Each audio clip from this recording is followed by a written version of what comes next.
9 KM ગુજરાતમાં આપનું હાર્દિક સ્વાગત છે। શ્રી સરદાર પટેલ સેવાદર અધ્યક્ષ લાલજીભાઈ પટેલની ઉપસ્થિતિમાં મહેસાણા ખાતે 2024માં પાસ કરેલ ધોરણ 10-12 સુધીના વિદ્યાર્થીઓનું ઇનામ વિતરણ કાર્યક્રમ મહેસાણા ખાતે યોજવામાં આવશે તેમજ લગ્ન નોંધણી વિશેની ચર્ચા વિચારણા કરવામાં આવી હતી। વિશેષ માહિતી રામભાઈ પટેલ મહેસાણાથી। આજે શ્રી સરદાર પટેલ સેવાદળ એસપીજી ગુજરાતના મુખ્ય હોદ્દેદારોની મિટિંગ કરવામાં આવી અને આ મિટિંગની અંદર આગામી સમયની અંદર 10મા અને 12મા ધોરણના તેજસ્વી તાલાઓ અને વિદ્યાર્થીઓનો સન્માન સમારંભ રાખવાનું નક્કી કરવામાં આવ્યું।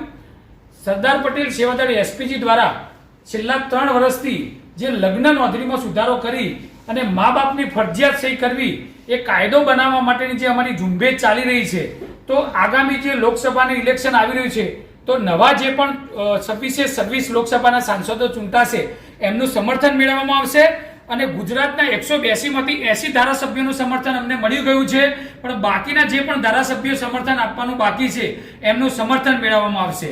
અને લગ્ન નોંધણીના કાયદાની અંદર સરકારને વારંવાર રજૂઆત કરવા છતાં જો એનો નિકાલ કરવામાં નહીં આવે અને લગ્ન નોંધણીનો કાયદો ગુજરાતની અંદર મજબૂત કરવામાં નહીં આવે અને વિધાનસભાના લોકસભામાં આ કાયદો મંજૂર કરવામાં નહીં આવે તો અમે ગાંધીનગર ખાતે ગાંધી ચિંધ્યા માર્ગે આંદોલન પણ કરીશું, કારણ કે આજે ગુજરાતના એસપીજીના તમામ હોદ્દેદારો અહીંયા ઉપસ્થિત છે અને અમે આ સર્વાનુમતે નક્કી કરવામાં આવ્યું છે। જય સરદાર, જય મા ઉમા કોડલ, ભારત માતા કી જય।